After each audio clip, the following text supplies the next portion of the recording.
Écoute très bien cette histoire et dis-moi ce que tu penses.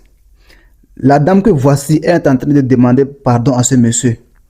Qu'est-ce qui s'est passé? Il se peut qu'ils étaient tous les deux en couple, en copinage. Maintenant, entre-temps, la jeune dame dit au monsieur qui est son copain qu'elle veut continuer ses études. Le monsieur dit, je n'ai pas d'argent. Mais comme elle insiste, le monsieur dit, comme je suis amoureux de toi, on a un projet de mariage, je n'ai pas d'argent, mais je peux faire un truc. Mais le monsieur fait un sacrifice très crucial. Qu'est-ce qu'il fait? Il vend un de...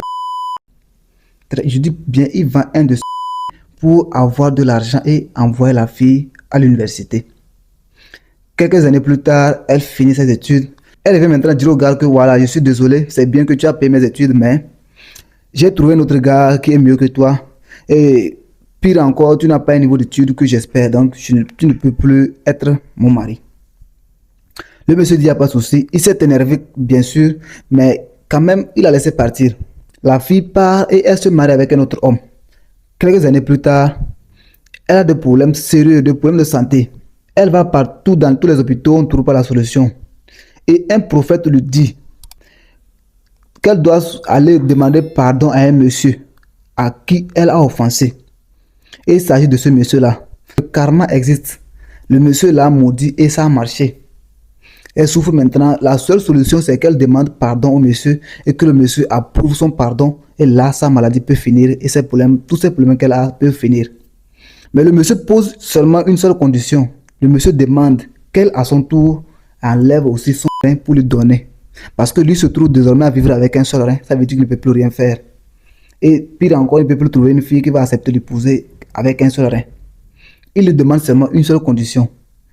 J'accepte ton pardon, mais il faut juste aller à l'hôpital, tu enlèves ton... tu me replaces. Très simple. Ce que tu dois comprendre ici en tant que jeune garçon, c'est que si les parents de ta copine n'ont pas l'argent pour envoyer ta copine à l'école, ce n'est pas à toi de le faire. Si tu as envie d'épouser une fille scolarisée, une fille éduquée, va à l'université. Chaque année, il y a des filles qui finissent leur diplôme, qui finissent leur étude, qui n'ont pas encore de mari. Tu vas trouver une fille scolarisée là-bas. Ce n'est pas à toi de payer la scolarité de ta copine. Si tu as envie de payer la scolarité d'une fille, va à l'orphelinat. Tu vas trouver des orphelines là-bas. Tu vas payer leur scolarité. Elles te seront très reconnaissantes. Elles vont faire des prières sincères pour toi. Dieu va te bénir pour ça. On se sacrifie pour sa femme. On ne se sacrifie pas pour sa copine. Fais très attention. On se sacrifie pour sa femme. C'est-à-dire que si tu le fais pour ta femme, au moins, si elle te quitte, tu sais quand même que vous avez une progéniture ensemble. Tu sais quand même que vous avez quand même quelque chose ensemble.